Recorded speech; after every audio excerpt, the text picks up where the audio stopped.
और standard deviation के हमने raw data for standard deviation हमने सॉल्व करे रॉ डेटा और फॉर अनग्रुप डेटा। अब सिर्फ हमारा स्टैंडर्ड डेविएशन फाइंड आउट करने बाकी है for the group data.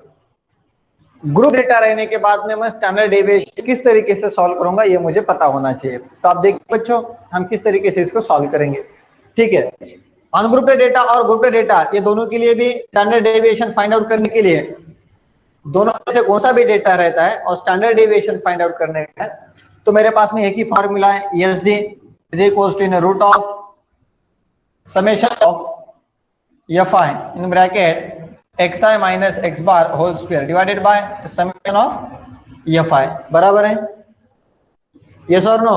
Yes. Okay, group data रहने दो या अनग्रुप डेटा रहने दो, दोनों के लिए हमारा फॉर्मूला कांस्टेंट है। ओके बच्चों, चलिए देखिए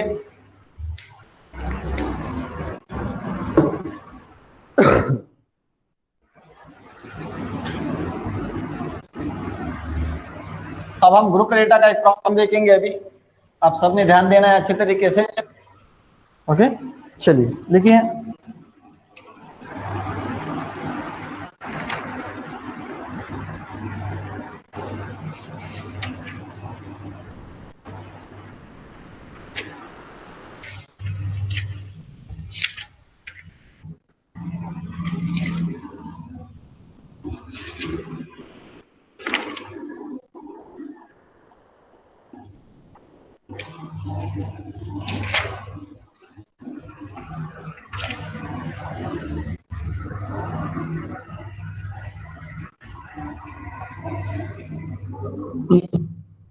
सो प्रॉब्लम है हमारा calculate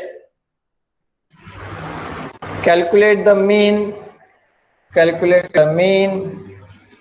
ESD variance coefficient of variance coefficient of ESD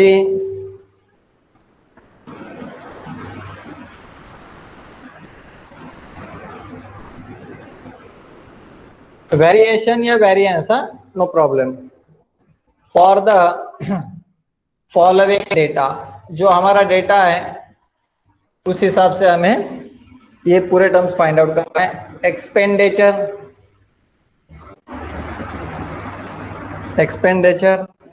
in rupees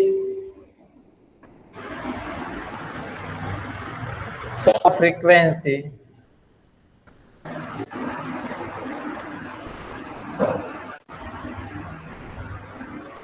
zero to 10, 10 to 20, 20 to 30, 30 to 40, 40 to 50। Okay बच्चों, चलिए 14, 23, 27, 21, 15।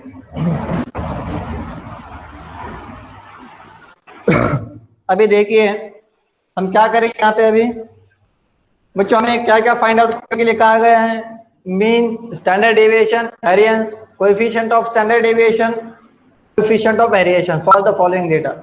अब बच्चों हमें यहाँ पे फाइंड द मीन, अगर मीन नहीं भी बोला होता फाइंड आउट करने के लिए तो हम ये फाइंड आउट करते थे। क्यों? क्योंकि स्टैंडर्ड डेविएशन के लिए हमें x बार की वैल्यू पता होनी चाहिए। जब तक हमें x बार की वैल्यू पता नहीं होगी तब तक मैं ESD फाइंड आउट कर सकता हूँ क्या? नहीं। तो इन्होंने बोला होगा तो भी फाइंड करना है, नहीं बोलने पे भी हमें मीन फाइंड आउट करना है। तो अब हम क्या करेंगे? सबसे पहले तो सॉल्यूशन यहाँ पे लिखेंगे, given data is in the form of group data. ये कौन से डेटा के फॉर्म में? ग्रुप डेटा के फॉर्म में। तो सबसे पहले तो बच्चों यहाँ पे हम लिखेंगे एक्सपेंडिचर इन रुपीज। एक्सपेंडिचर इसको हम क्लास इंटरवल भी कह सकते हैं या फिर क्लास कह सकते हैं, क्लासेस। दूसरा हमारे पास में एक्सपेंडिचर जो है हमारे 0 to 10, 10 to 20, ये कंटिन्यूस के फॉर्म में है। यहाँ पे 0 to 10 है तो यहाँ पे 10 to 20 कंटिन्यूअस, ये कंटिन्यूटी है इसमें। 30 to 40 और 40 to 50, ये फॉर्म में हमें ये चाहिए। ओके बच्चों, यहाँ पे हमें मिलेंगे, यहाँ पे हमें मिलेगी मिड वैल्यू और क्लास मार्क कह सकते हैं हम उसको एक्स आई। ओके, एक्स आई हो गया हमारा में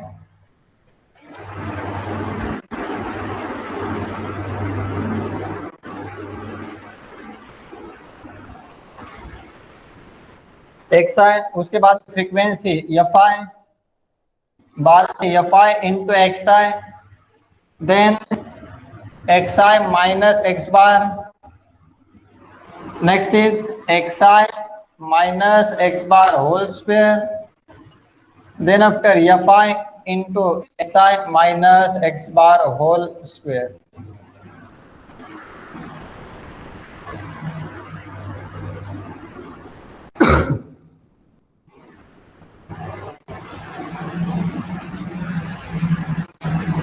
ओके, बराबर है ये पूरा? कुछ प्रॉब्लम है बच्चों यहाँ तक? बोलिए, यहाँ तक कुछ प्रॉब्लम है क्या आपको? सिर्फ हमें अनग्रुप्ड और ग्रुप्ड में क्या है, अनग्रुप्ड डेटा में हमें ये क्लासेस दिए वाले नहीं रहते हैं, हमें डायरेक्टली एक्सआई की वैल्यू दिए वाली रहती है, और ग्रुप डेटा में हमें क्लासेस दिए रहते हैं, तो उसको लेके हम एक्सआई की वैल्यू फाइंड आउट करते हैं। सिर्फ एक कॉलम बढ़ता है हर एक टर्म्स में। ओके, ठीक है। तो अभी देखिए क्या करेंगे, तो 0 to 10 में कौन सी वैल्यू है? 5। यहाँ पे हमारे पास 15, देन 25, देन 35 एंड देन 45, बराबर है? उधर भी ये बराबर है क्या? ये मिड वैल्यूज बराबर है? ओके, ये 5 है, 14, 23, 27, 21, then 15। Summation of F I कितना आता है हम देखेंगे। 5 इंटू एक्स आई, ये दोनों का मल्टीप्लीकेशन 70, देन ये दोनों का मल्टीप्लीकेशन आप कीजिए, अभी कॉल कीजिए और मुझे बोलिए आंसर क्या आएगा। या फिर मैं लिखूं यहाँ पे, तो इसका मल्टीप्लीकेशन आएगा 345, यहाँ पे आएगा 675, यहाँ पे आएगा 735, देन यहाँ पे आएगा 675, और summation of F I X I कितना मिलेगा हमें? तो यहाँ पे मिलेगा 2500। ओके बच्चों, आप सबको समझ में आ रहा है या कुछ प्रॉब्लम है?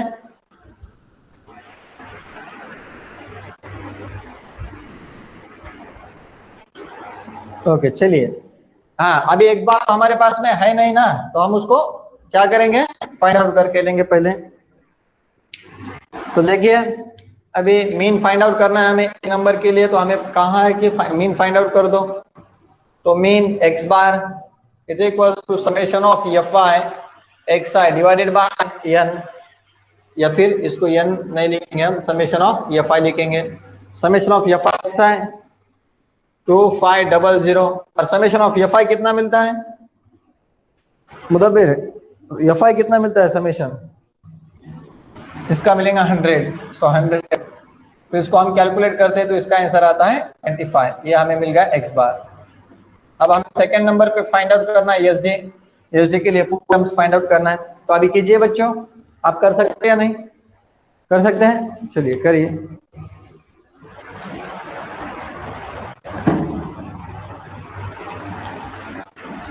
मैं आपके आंसर्स देखूंगा क्या दे तो।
हर्ष के आंसर आ चुके हैं। यूएसडी क्या कह रहा है? 12.64। ओके ठीक है, देख लेंगे हम। आपने करे क्या सॉल्व कुछ? हाँ करिए करिए, फर्स्ट कॉलम सॉल्व करिए। तो यूएसडी 12.65 बराबर है, वेरिएंस है 160, राइट है। कोएफिशिएंट ऑफ यूएसडी है 0.506, ओके राइट है। और कोएफिशिएंट ऑफ वेरिएंस है 50.6% आता है, ओके शाबाश, बहुत अच्छे किया, बहुत अच्छे, बेस्ट। अब मैं यहाँ पे लिख चलूंगा इसके वैल्यूज -20 -10 कि मेरे पास में कैलसी नहीं है, आप कर सकते हैं कैलकुलेशन। 10 एंड 20 इसका स्क्वायर करना है तो ये आ जाए 400, यहाँ पे आया 100, this is 0, this is 100 and this is 400। fi xi minus x bar whole square, fi into xi minus x bar whole square, इसका आता है 5600, ये आता है 2300, ये आएगा हमारा 0, यहाँ पे 2100 और यहाँ पे आएगा 600। आया क्या ये? Summation of fi in bracket xi minus x bar whole square, तो इसका आता है 16000। मुदब्बिर आया क्या तुम्हारा आंसर? चलिए बच्चों, अभी फाइंड आउट करना है हमें। तो सबसे पहले तो हमें ESD फाइंड आउट करना है, root of summation of fi in bracket xi minus x bar whole square divided by summation of fi। So root of ये पूरे टर्म्स का summation 16000 divided by 100, this two get cancelled, so root of 160, so is there 12.65. This is your standard deviation. Then we have to find out the variance. Third time, variance equals to root of sigma or root of standard deviation, sorry, sigma square or ESD square. 12.65 square means that answer is 160। अब आप out कर सकते हैं coefficient of ESD और coefficient of variation, okay.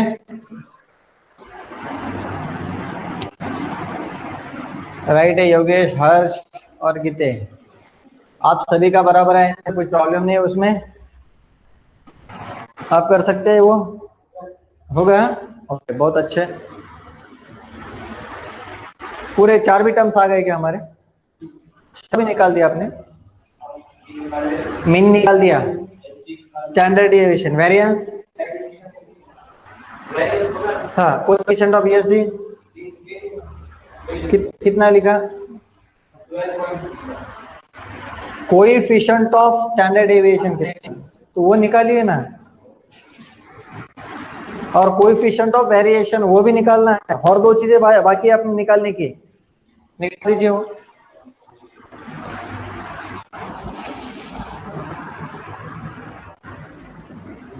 बच्चों आज 2-3 बच्चे नहीं है क्लास में हमारे, ठीक है, हम टाइमिंग चेंज करने वाले हैं, सामने रखेंगे हम बैचेस।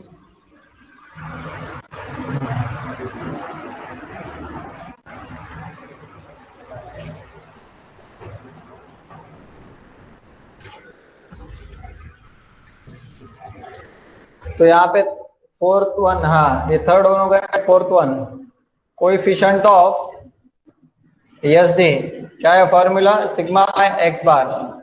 तो सिग्मा हमारा कितना है?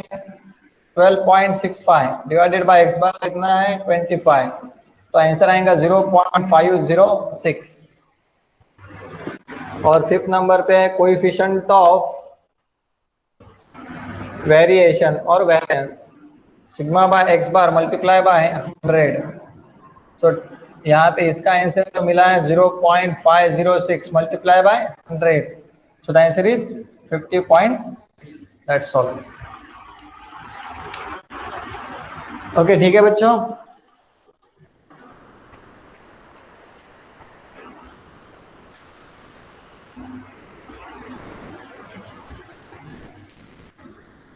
आज मोनिका नहीं है क्लास में, बाद में आदित्य नहीं है और अभिषेक मुंडे भी नहीं है। सिर्फ 3 बच्चे आज ज्वाइन कर चुके हैं। हर्ष है, योगेश है और गीते है, तेजश्री। तो मैं अभी आपको ग्रुप में एक प्रॉब्लम भेज दूंगा और आपने वो सॉल्व करके मुझे आंसर भेजना है। ठीक है बच्चों, मैं आज इतना ही, एक ही प्रॉब्लम लेके स्टॉप कर रहा हूँ। क्यों कर रहा हूँ? क्योंकि बच्चे ना एक दूसरे उनको प्रॉब्लम क्रिएट हो जाएगा। ठीक है मुदब्बिर? ओके, तो हम थोड़ी देर में आपको ग्रुप पे टाइमिंग डालेंगे बैच की, तो आप उसको एडजस्ट कर लीजिए। Thank you, have a good day.